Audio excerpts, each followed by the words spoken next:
El matrimonio cae a mínimos históricos en el mundo. Este es un titular con el que el portal Infobae presentaba una noticia el pasado mes de octubre del 2025. Allí analiza cómo el matrimonio atraviesa una transformación global, donde caen las tasas de uniones formales mientras crecen las uniones libres, los nacimientos fuera del matrimonio y las familias monoparentales. El artículo expone la velocidad del cambio. Los nacimientos fuera del matrimonio, según cifras de la OCDE, crecieron de menos del 10% en 1970 a más del 30% en el 2020. Mientras que la ONU y Our World in Data muestran una caída sostenida en la proporción de mujeres casadas. En Inglaterra y Gales, más del 90% de las mujeres nacidas en 1940 estaban casadas a los 30 años. Entre las nacidas en 1990, solo el 29%. En los hombres, el descenso es del 83% al 20%. Voy a dejarles un dato más. En Estados Unidos, la convivencia sin matrimonio entre jóvenes de 18 a 24 años aumentó del 0.1% en 1968 al 9.4% en el 2018. El texto, que además de las antes mencionadas toma también datos de Eurostat, muestra que las dinámicas familiares cambian rápido, haciendo referencia también al avance del matrimonio igualitario y a la evolución del divorcio. En conclusión, no es que la gente no se esté rejuntando más o menos que antes. Pareciera más bien que lo están pensando un poco más. Nos estamos tomando el tiempo para hacerlo. Y todo esto no hace sino reafirmar algo que he ido comprendiendo, tanto en mis consultas como en las conversaciones con mi entorno. Consultar a un abogado cuando la relación empieza a ponerse seria antes de casarse o convivir es en realidad un acto de responsabilidad personal y de pareja. Tal vez no muchos de ustedes lo sepan, pero desde hace mucho tiempo vengo trabajando en un enfoque similar desde mi consulta, en los cursos que ofrezco para asesorar a parejas que están evaluando la posibilidad de convivir con o sin rito, casándose por la iglesia, por lo civil o simplemente yéndose a vivir juntos. Solemos recurrir a los abogados solo en los peores momentos de una relación, como la separación, y no antes, cuando podrían educarnos sobre lo que implica la unión de dos personas más allá del amor. De allí esta idea que me ha venido rondando. Necesitamos asesoría legal cuando la relación se va poniendo seria y sentimos que todo está bien. Y esto no se trata de ser prevenidos, no confiar en la o el otro o buscar hacerle el quiebre a la pareja. Se trata de entender todas las repercusiones legales que existen cuando dos personas deciden vivir juntas. ¿Qué pasa con los hijos, con la familia extensa, con los recursos que se tienen y los que se van a tener? También temas como las capitulaciones y cómo todo esto ha ido cambiando con el tiempo. Y ese es precisamente el enfoque que quiero darle hoy a Corazón, con una invitada muy especial, un enfoque de prevención. Y lo haremos junto a María de Los Ángeles Toro. Ella es abogada de familia, maestra en constelaciones familiares y organizacionales, esposa y mamá. Una voz que tuve la oportunidad de conocer gracias a un episodio del podcast versión 2.0, en donde un par de divorciadas hablaron con ella sobre todo lo que es importante tener en cuenta al momento de separarse. Y lo primero que una persona o una pareja debe hacer cuando está sintiendo que su proyecto como familia y como pareja se va a transformar es buscar esa asesoría. En esta ocasión, mi intención es justamente invertir la mirada. Si María suele acompañar procesos de separación, hoy quiero aprovechar ese conocimiento para hablar del antes, de cómo prepararnos no cuando todo va mal, sino cuando todo va bien. Lo que comenzó como un proyecto personal, hoy es un camino que recorremos juntos.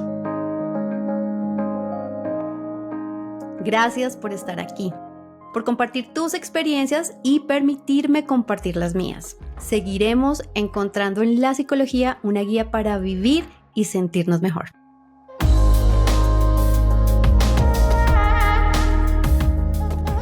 Soy Lorena Polanía, psicóloga, terapeuta individual y de pareja, y te doy la bienvenida a esta nueva etapa de Corazón, un podcast desde el corazón. Así que María, bienvenida a Corazón y gracias por aceptar nuestra invitación. Con mucho gusto. Es una alegría saber que se está empezando a hablar del derecho preventivo. Sí, mira que quiero contarte, Corazón, pues es el nombre de este podcast, pero nace más o menos hace 15 años, cuando estaba acompañando a un paciente muy querido en un proceso de duelo por separación. Y en una conversación con él me decía, bueno, pues yo me casé muy enamorado, pero realmente al momento de separarme me di cuenta de todo lo que implica estar casado o irse a vivir con alguien, y no sabía, no tenía ni idea. Y en ese momento yo pensaba, bueno, yo me casé a los 25 y tampoco pues pensaba en esas repercusiones de legalmente qué significa estar casado con alguien. Y entonces en todo este camino, María, pues acompañando a parejas, ¿cuál era la experiencia? Que las parejas llegaban a mí a terapia con el agua al cuello, con mil problemas, agotados, y sin mucha energía para poder enfocar sus fuerzas en reconstruir o recuperar la relación. Entonces yo decía, bueno, qué importante sería que las personas tuvieran una educación antes de casarse o antes de irse a vivir, ¿cierto? Antes de, pues está clarísimo de pronto el tema del amor en ese momento, pero ¿qué pasa con las finanzas? ¿Qué pasa con lo legal? ¿Qué pasa si queremos tener o no tener hijos? Entonces, por eso esta idea la he venido trabajando en Corazón, que es aparte de este podcast, es un programa para parejas. Y por eso me parece muy importante esta conversación que vamos a tener acá el día de hoy. Gracias. Sí. María, quisiera preguntarte, bueno, ¿qué ventajas tiene que una pareja que está pensando en convivir revise desde temprano, desde antes de irse a vivir, todas las variables legales en una unión? Bueno, pues básicamente la unión de pareja es una unión entre adultos. Hace poco Colombia firmó una ley que prohíbe el matrimonio de menores de edad. Eso es muy nuevo. Nosotros tuvimos matrimonios legítimos de menores de edad hasta hace menos de 9 meses. O sea, en Colombia era permitido tener matrimonios, o sea, eran válidos los matrimonios de menores de edad. Eso, digamos que tuvo una incidencia en desprotección de la infancia, pero yo quiero mostrarlo desde otro lugar, y es el matrimonio, la unión conyugal o la convivencia. El matrimonio o la convivencia es un acto de adultos. ¿Y por qué es un acto de adultos? Porque cuando uno decide hacer una familia con alguien, pues lo que está haciendo es una construcción de vida derivada y nueva con otra persona. Bueno, Colombia inclusive ya está empezando a reconocer el poliamor y otras formas de uniones, pero en principio vamos a hablar de la pareja de dos seres humanos, ¿sí? Okay. Y es, si yo voy a hacer una comunidad de vida, que es la definición de un matrimonio y la definición de una unión marital en este momento de la historia, tengo que decir cómo quiero hacer esa comunidad de vida, ¿sí? Hasta 1974, las mujeres dependíamos, nuestra voluntad y nuestra representación legal dependía de los hombres. Entonces nosotras pasábamos de la potestad parental de nuestro padre a la potestad marital. Por eso era mejor o casarse o irse de monja, porque si no se quedaban sin representante legal. Por eso era lo de vestir santos. Ok, mira, ahí está la explicación. Exacto. Hace 50 años, vamos a cumplir 51 años el 31 de diciembre, se expidió el decreto 2820 del 74, un decreto que yo agradezco mucho, en el cual se estableció que hombres y mujeres eran iguales ante la ley. Entonces las mujeres tomamos la representación legal. Eso es algo muy nuevo, ¿sí? Por eso antes las mujeres usaban el de, porque Sí. uno tenía el de, era para saber que ese señor era el que iba a firmar por mí, el que me iba a representar, el que iba a establecer dónde era el hogar conyugal. Por eso ya no hay abandono de hogar, eso no existe. Eh, Mm. digamos que toda la decisión sobre los hijos era del hombre, y desde el 74 no es así. En el 76 se retiró la obligación de que las mujeres llevaran el D, y ahora pues nadie tiene que llevarlo obligatoriamente. Sin embargo, conozco de mujeres que se ponen el D y de hombres que han pedido ponerse el D, y de parejas que están usando los apellidos juntos para ponérselos a los hijos, y seguir, digamos, unas tradiciones distintas. En Colombia, por ejemplo, ya se puede decidir cuál apellido va primero. Hemos tenido una evolución a nivel normativo que nos iguala. Pero entonces voy a tu pregunta, y es, si yo he decidido hacer una comunidad de vida con alguien y construir una familia con alguien, pues tengo que decir cuáles son mis reglas, porque es que yo no estoy haciendo eso al, a los 3 meses de nacido o al año de nacido, yo lo estoy haciendo en mi mayoría de edad. ¿Qué pasa? Que tengo que decidir cómo quiero que manejemos los bienes, cómo quiero que manejemos lo común o lo propio, cómo quiero que lo que tenía antes entre o no entre dentro de lo común, cómo quiero que manejemos nuestros gastos, y si quiero o no quiero que tengamos prole, que tengamos descendencia, hijos.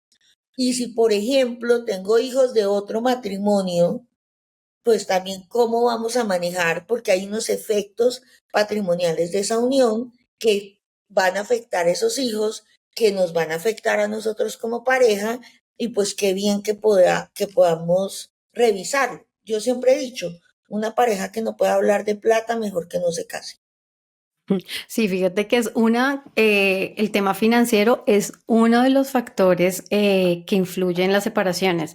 No saber manejar el dinero, la misma relación desde la individualidad con el dinero, no tener esas claridades ya cuando se decide construir una relación, tener una pareja, pues eso afecta indiscutiblemente. Y me encanta lo que dices de ser adultos, porque cuando trabajamos en terapia de pareja y hablamos de relaciones sanas, se dice la relación sana es entre dos adultos que son pares, ¿no? No hay una relación jerárquica en esta relación. Fíjate que desde lo legal, pues finalmente seguimos reforzando que tener una relación sana es entre dos adultos. Digamos que desde lo psicológico y lo emocional, no solamente es tener más de 18 años, ¿no? Sino pues trabajar en todo este tema de salud mental y demás. Fíjate que yo daba al inicio del episodio, daba unos datos sobre los cambios que se han venido dando en la forma en que las personas están decidiendo construir relaciones. Y por supuesto, hace unos años el porcentaje de personas que decidían casarse era mayor, y con el tiempo esto ha disminuido y han aumentado las uniones libres. Pero entonces, cuando una pareja decide casarse o cuando decide tener o convivir en unión libre, ¿cuáles serían las diferencias legales que hay en esta situación? Bueno, ahí yo sí quisiera hacer como una precisión con la estadística, ¿sí? Porque nosotros hemos tenido, por ejemplo, en Colombia, hemos tenido como dos universos distintos, ¿sí? En la estadística oficial hemos tenido históricamente la presencia de matrimonios católicos en una época, porque en Colombia tuvimos matrimonio civil y luego tuvimos matrimonio católico, se prohibió el civil, y luego pudimos volver a tener otra vez matrimonio católico. Digamos que hemos tenido como unas olas con eso. La incidencia católica en la conformación de la República Colombiana dejó como una huella del matrimonio religioso dentro del sistema legal. Ajá. En un principio, las uniones que no eran católicas eran consideradas como no existentes. Eso no significa que no existieran. Entonces sí es Ujú. importante ver que con la normatividad que permitió el reconocimiento de los efectos patrimoniales de las uniones libres, se empieza como a reconocer que esa es una forma de convivencia en pareja. Entonces, estadísticamente, pareciera que había más matrimonios que uniones libres, pero en Ok, realidad no era así. En realidad es que las uniones libres no se contaban. Pero cuando uno va, digamos, a mirar anaqueles sociológicos, antropológicos, de hecho, había más uniones libres que ¿qué matrimonios. matrimonios? Y es Claro, como que como dices. es muy interesante porque cuando leen la estadística desconoce que era que eso no se contaba.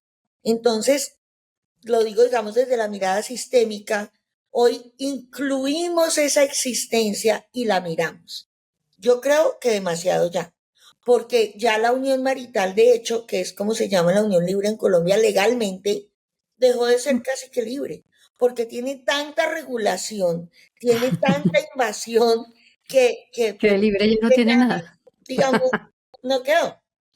Queda Claro. libre como el pre, ¿sí? Como cómo decido hacer las cosas. Entonces, ¿qué diferencia hay entre una unión marital y un matrimonio? Un matrimonio es un contrato. Es, entonces, como es un contrato, tiene unas obligaciones claras, expresas y exigibles, tiene las personas que lo van a celebrar, tienen unas características, pero sobre todo tiene una fecha cierta. ¿Sí? Yo Ok. me caso tal día. La unión marital, por el contrario, puede tener fecha cierta, pero en general no tiene fecha cierta, sino que Mm. es un hecho, es algo que va pasando en el tiempo. Entonces, cada uno tiene su apartamento y se van quedando o en uno o en el otro, y entonces van llevando la olla instantánea y luego llevan la air fryer Cepillo de dientes y la van cosa. llevando y entonces no, pero este mes me he quedado más acá, entonces yo te ayudo con el aire acondicionado. O sea, yo no puedo establecer tan claramente cuándo comenzó la voluntad clara y directa de conformar familia. Entonces, en la unión marital, salvo que nosotros tengamos, que ya lo hacen muchas personas, una fecha cierta en que decimos, desde hoy vamos a vivir juntos, nos encontramos con esa dificultad de saber cuándo comenzó. Y pues ahí no pasa nada. Pero cuando se va a liquidar la sociedad patrimonial, importa mucho cuándo comenzó. Porque resulta que los efectos patrimoniales de la unión marital, de hecho, solo se contabilizan después de 2 años de convivencia. Ok. Mientras que los efectos patrimoniales del matrimonio ocurran de manera instantánea el día del matrimonio.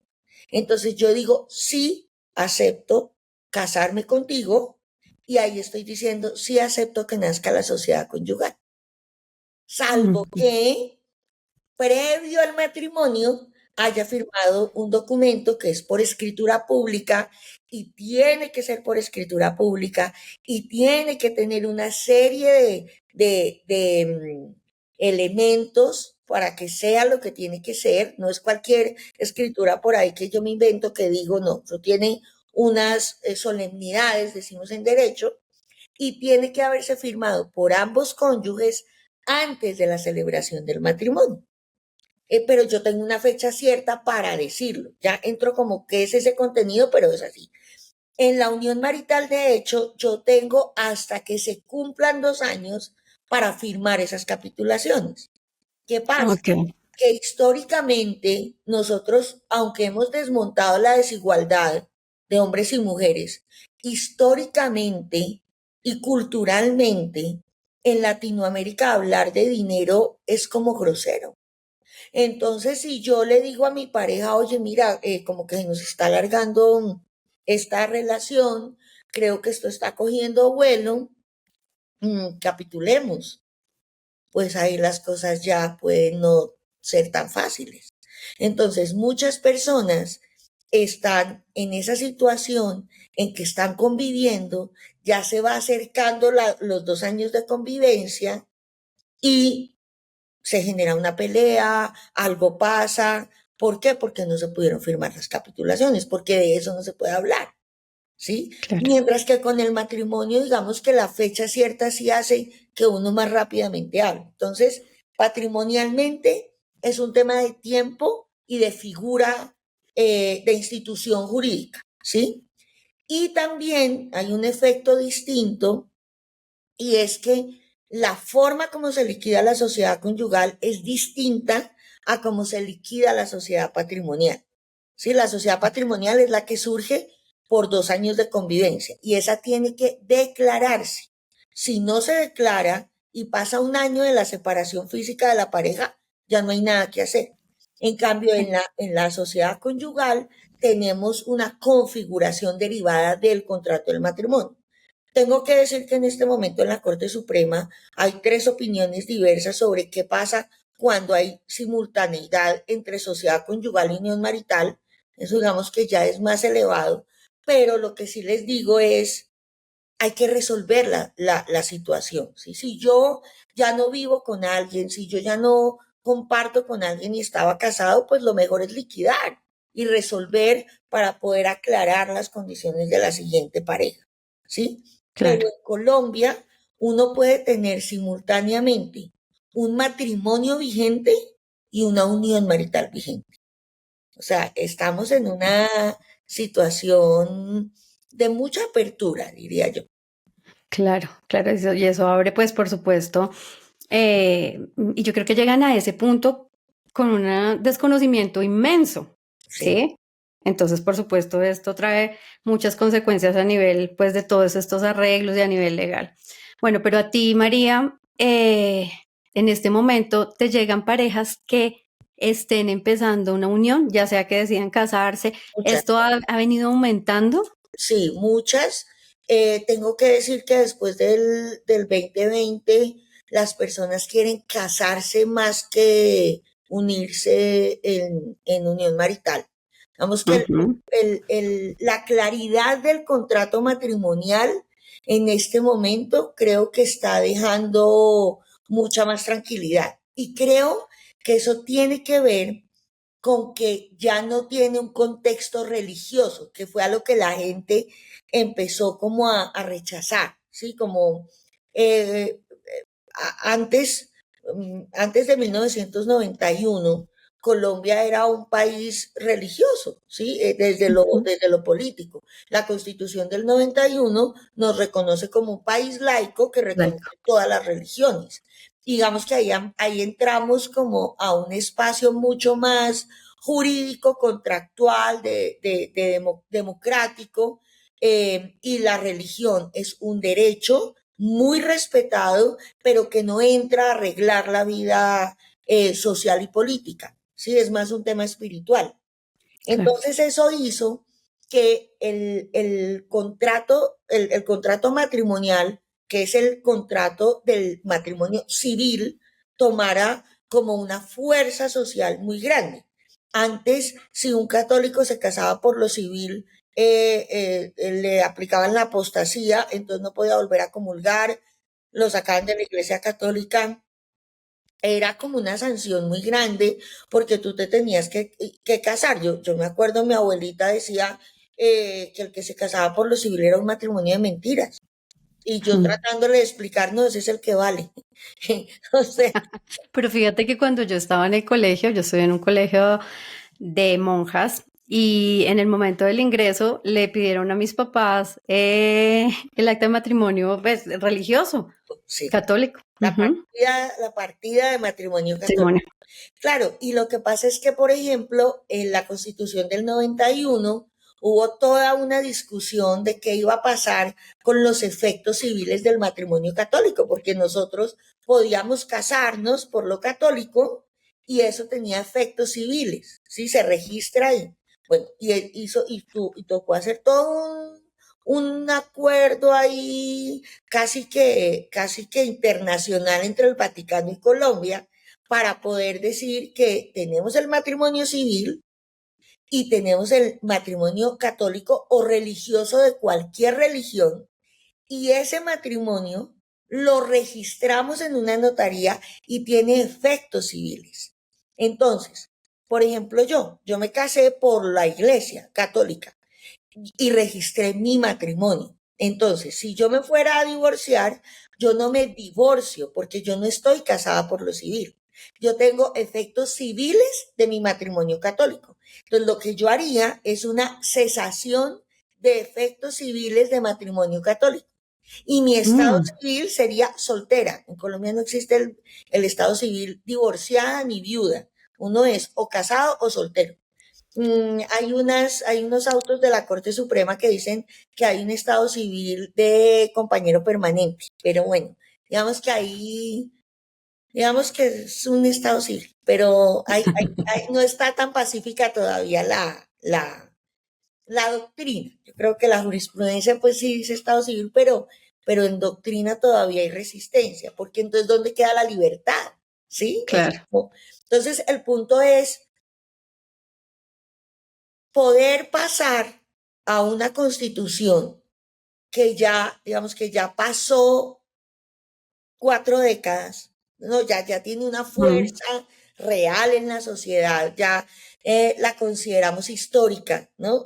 Los que fuimos, participamos de la séptima papeleta y vimos el cambio constitucional y todo, pues para nosotros es como, wow, pero ya hace parte de la sociedad. No es como tan cercano verlo, pero en Colombia casarse por lo civil era mal visto, era inapropiado.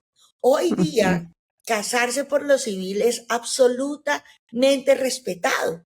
Entonces, si a mí me ponen la posibilidad de casarme por lo civil y resolver todos mis asuntos previamente por documentos sólidos, pues que dan claridad de fechas, de qué quiero, frente a, vamos viendo, que es más o menos la unión marital, ahí vamos viendo, pues de pronto sí ha habido más gente que quiera eh, matrimonios. Claro, y que se acerquen a tener este conocimiento legal antes de unirse. Sí, Bueno, pero ¿para qué les podrías decir? Por ejemplo, a las parejas que eh, cuando se habla de lo legal o de lo económico o esto de las capitulaciones que me gustaría que nos explicaras más adelante, ¿cómo le explicarías a estas parejas que pedir asesoría legal pues no es un acto de desconfianza, sino al contrario, es un acto de responsabilidad emocional y personal? sí, pues a ver, básicamente es, si yo voy a comprar un apartamento o un carro, yo verifico que esté bien. Le hago la De revisión, pilotaje, todo. le reviso los títulos, veo que el que me lo va a vender sí es el que me lo va a vender, hago una oferta, reviso, propongo, ¿sí? Me reviso que no esté robado, reviso que todo esté en orden.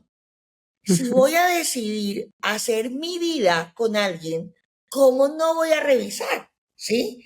Y es como de verdad lo mínimo del cuidado, ¿sí?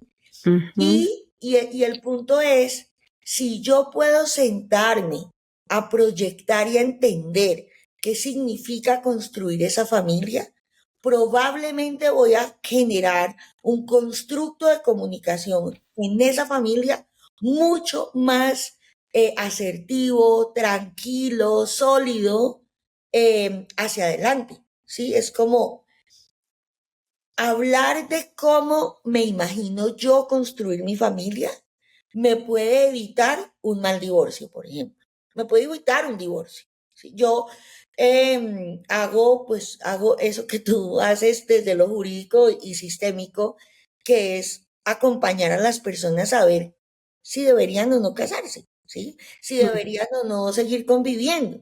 Y es muy interesante porque en este momento una pareja puede, por ejemplo, decidir que cada uno va a vivir en un apartamento, pero están casados y comparten unos gastos, ¿sí? Y es como, la verdad, todo el mundo no es abogado y todo el mundo no sabe. Y con el derecho de familia como no hay nadie que no tenga alguien que se haya divorciado, que haya tenido un hijo por fuera. O sea, es algo tan connatural a la especie humana que todo el mundo cree que sabe derecho de familia. Y resulta que los efectos patrimoniales en el derecho de familia son muy exigentes. Y muchas personas, por no estar preparadas, por no buscar una asesoría previa, cometen errores, ¿sí? ¿Por qué? Porque si yo tengo, por ejemplo, todos mis ahorros en una, por ejemplo, en una fiducia es un bien mueble, jurídicamente hablando. Ujú. Si yo me caso, esa fiducia entra dentro de la sociedad conyugal. Mm. ¿Sí? Digamos que yo tengo una fiducia y en la fiducia tengo 10 millones de dólares y tengo un apartamentico que vale 200 millones de pesos y me caso y no hago nada y no me miro. La fiducia entra a la sociedad conyugal con derecho de recompensa, que eso es una cosa, digamos, de la liquidación, y el apartamento sí queda por fuera, ni el apartamento vale menos. Menos claro. Entonces, no, digamos, no conocer ese detalle, no revisar, oye, mira, yo tengo estas deudas, tú tienes estas deudas, porque la gente cree que solo entran los activos, ¿no? Que solo es entre activos, ¿no? También los pasivos. También Entonces, las que yo deudas tengo unas entran ahí. deudas, o por ejemplo, una cosa que ocurre mucho ahora es, yo le paso una pensión a mis papás, ¿no? Que es, Esa es una de las preguntas o sea, es tema de las familias extensas, porque bueno, siempre se habla de los hijos, ¿no? Entonces, la pensión de los hijos, quién se va a quedar con uno, con el otro, pero el tema de las familias extensas es algo que es desconocido realmente. sí, y que no se toma en cuenta y que luego termina siendo una carga de la pareja por cosas que no se hablan. Porque, por ejemplo, si yo uso, a ver, cuando una pareja se casa o declara la unión marital, ¿sí? Declarada la unión marital, pasando los 2 años, nace digamos, hay lugar a declarar la sociedad patrimonial. Digamos Ujú. que declaran la unión marital y declararon la sociedad patrimonial. Entonces ya están en régimen común, ¿sí? Todo lo que yo me gane es social y todo lo que el otro se gane es social. Pero si yo estoy sacando dinero para darle alimentos a mis padres, a mi pareja no le corresponde pagar eso. Entonces eso es una deuda que yo estoy adquiriendo con lo social, que luego por mutuo acuerdo podríamos decir, bueno, no pasa nada, pero el problema no es el mutuo acuerdo, el problema es que llegue a un juzgado, ¿sí? Porque en el juzgado sí es, no, pues es que tú llevas 40 años manteniendo a tu hermana, la que nunca se casó, y pues esa plata la sacaste de la sociedad conyugal, así que me haces el favor y la La devuelves, devuelves.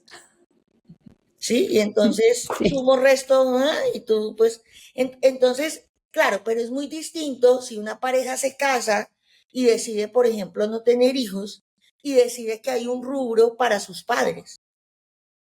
Eso se puede hacer preventivamente. Yo lo puedo, de hecho, fijar en unas capitulaciones. Yo puedo decir en unas capitulaciones que los dineros de apoyo a los padres de ambos cónyuges serán considerados sociales y no generarán recompensa. Por ejemplo, puedo decir eso. Entonces, las capitulaciones permiten un espacio muy amplio para yo, antes de casarme y antes de que se cumplan los 2 años de convivencia, antes, y lo digo en mayúscula sostenida y con negrita y subrayado, Subrayado. Con antes, verde. Así. exacto, antes, y aviso de luces, antes de 2 años de convivencia o de contraer matrimonio, yo puedo pactar mi régimen de bienes. Yo puedo decir, por ejemplo, declaramos que no nacerá la sociedad conyugal o declaramos que este apartamento que está a nombre mío como soltera, yo lo agrego a la sociedad conyugal, lo aporto a la sociedad conyugal. Eso lo he visto. Me gustaría que nos explicaras bien, entonces, pues por lo que estás diciendo, básicamente las capitulaciones son acuerdos, no solamente de lo que se tiene antes, sino de lo que se va a hacer a durante. futuro. ¿Esas son las capitulaciones? Sí, las capitulaciones son unos, digamos, son unos acuerdos que se hacen antes de contraer matrimonio o antes de que se cumplan los 2 años de convivencia, que tienen unas formalidades específicas. Tiene que hacerse por escritura pública, son voluntarias y se firman por los dos. Ok, Sí, o sea, yo no hago unas capitulaciones al escondido y no le cuento al otro, luego, ay, mira, no, eso no se hace. Las capitulaciones básicamente lo que hacen es permitirle a la pareja de una forma autónoma establecer cómo quieren que sigan sus bienes hacia adelante. O sea, cómo quieren tener, cómo quieren que sus efectos patrimoniales derivados del cambio de estado civil se manejen. ¿Por qué? Pues porque es que la realidad es que yo paso de casada a soltera y eso es un efecto social, eso es un efecto público, ¿sí?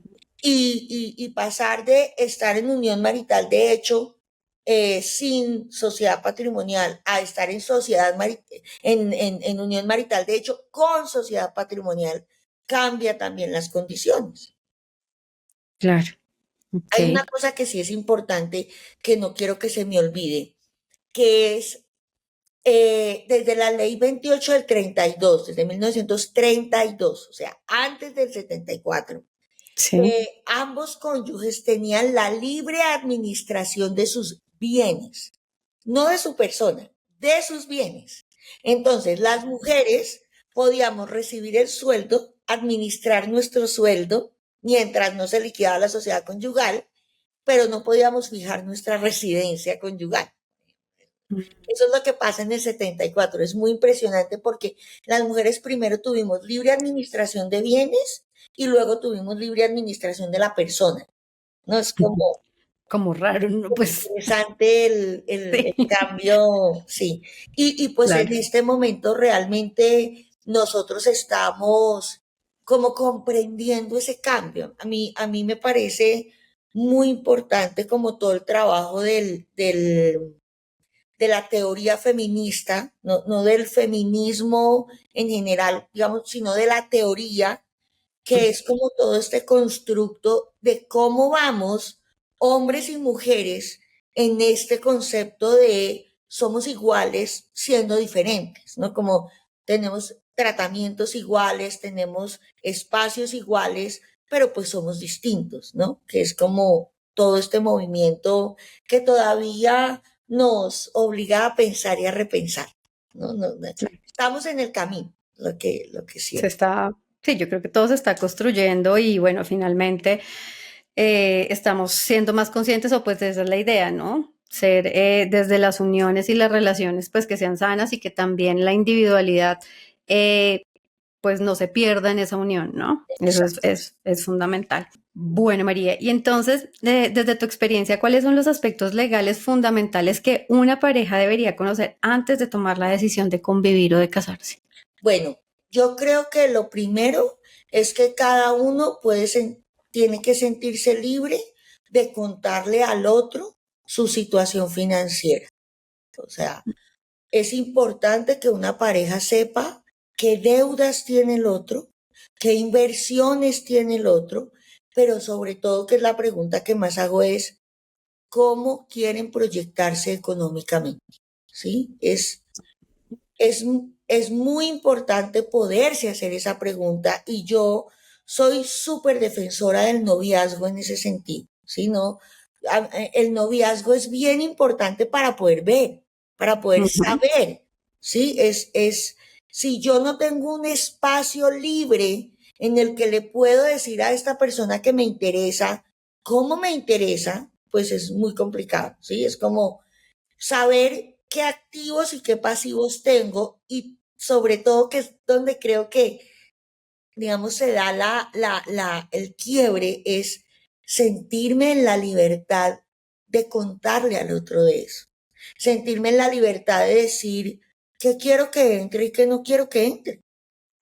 Y poder construir desde esa realidad. porque por ejemplo yo veo casos en los que firman capitulaciones, saben qué fue lo que firmaron, o sea, porque pues las firmaron, y pues si no preguntó, pues también es su responsabilidad, porque no preguntó, porque también hay gente que firma sin preguntar, Ujú. eh, y luego es como, ay, no, pero esto no era. Pues, pero creo que uno tiene que hacerse responsable de entender qué es lo que está firmando, ¿sí? Claro.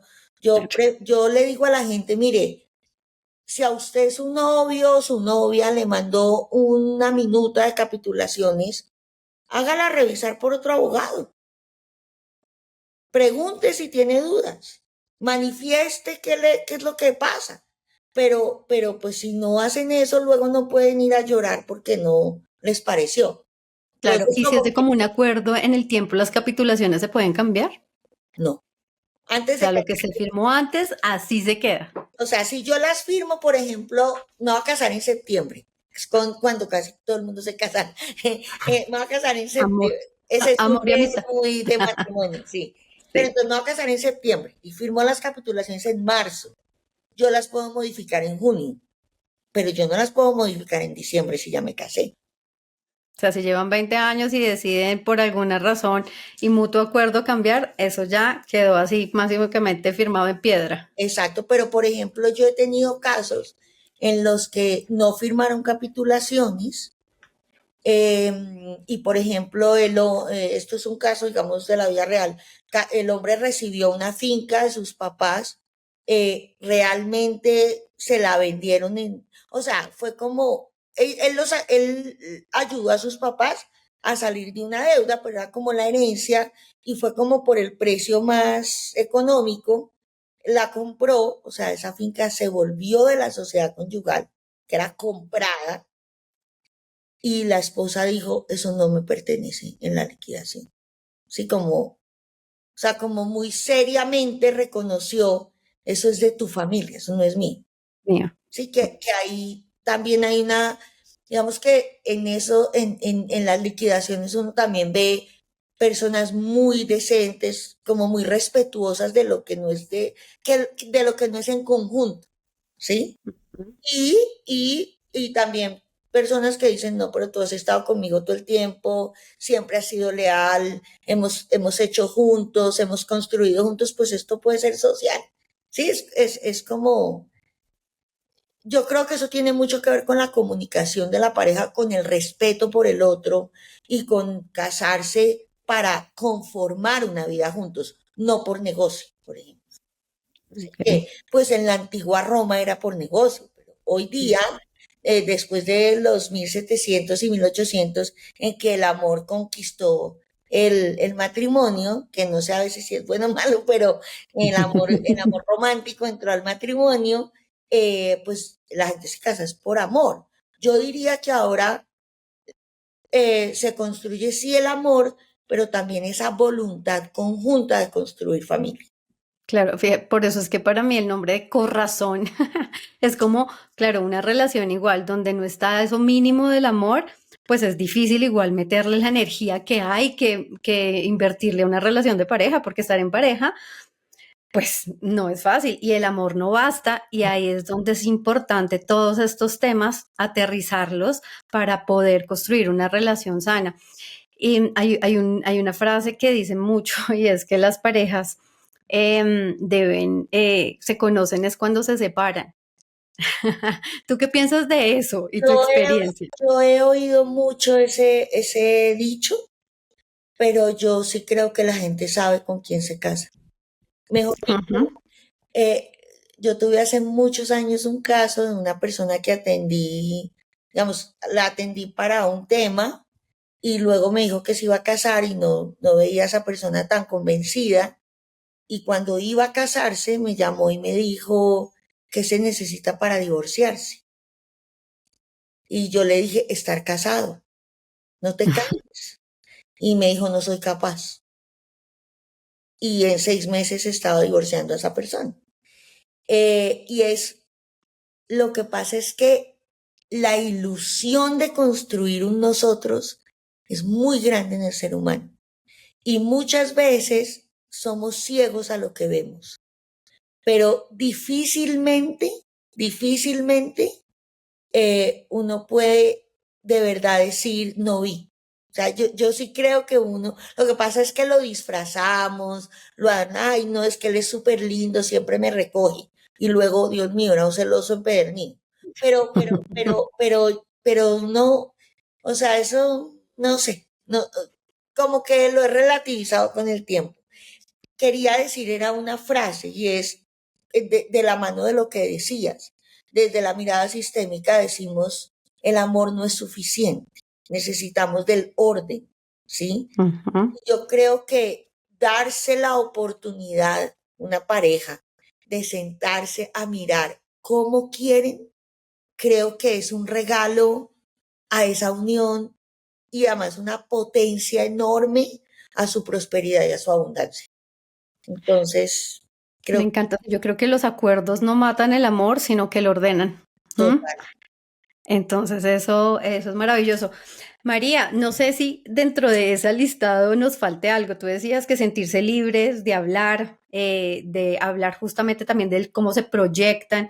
¿Algún otro punto que Sí, para ti sea importante? hay un tema y es, ahorita hay muchos hijos que tienen a su nombre los bienes de sus padres. Yo creo que, y pues las acciones y todo esto, y como empresas familiares y todo. Sí, Yo invito a las nuevas parejas a reconocer que eso es el trabajo de otra familia, no de la familia que nace. Y poder capitular, o sea, capitular es dejar por fuera de lo nuevo eso que esa familia anterior hizo, es bien respetuoso y no es para nada grosero, es reconocer que yo llego en un momento después a encontrarme con un adulto que resulta que es hijo de otro que trabajó, como que por qué me voy a montar en eso cuando igual voy a recibir todo el respaldo, ¿no? claro, Entonces, total. como poder reconocer desde lo adulto qué es lo que yo construyo y qué es lo que otros construyeron, creo que da mucho orden también y nuevamente mucha estabilidad a la capacidad productiva de cada cual. María, muchísimas gracias. De verdad que podría preguntarte muchas otras cosas porque es un tema muy interesante y que a pesar de que, bueno, lo legal pareciera que no es compatible con el amor, creo que con todo lo que nos explicas hoy tiene mucho que ver cuando hablamos desde la relación de pareja, desde lo emocional y lo psicológico, porque lo legal no es grosero o no es un enemigo de la relación, sino que al contrario le sigue dando como base más sólida a lo que se está construyendo a nosotros. Entonces, mil gracias por estar acá, María. Y bueno, espero que nos podamos encontrar en otro espacio. Claro que sí, muchas gracias por la invitación y qué bueno que estás juntando la razón y el amor. Creo que es una buena pareja. Así es. Gracias, María. Un abrazo. Corazón, un podcast desde el corazón, es una idea original de Lorena Polanía, producida por El Rotolo Media. Recuerden que si quieren profundizar en alguno de los temas que hablamos, pueden visitar mi página www.polperpsicología.com. También me consiguen en mi perfil de Instagram como @lorepolperpsicología o mi fanpage Lore Polper Psicología. Recuerden, amen con el corazón. Gracias por escucharnos. Nos oímos en un próximo episodio.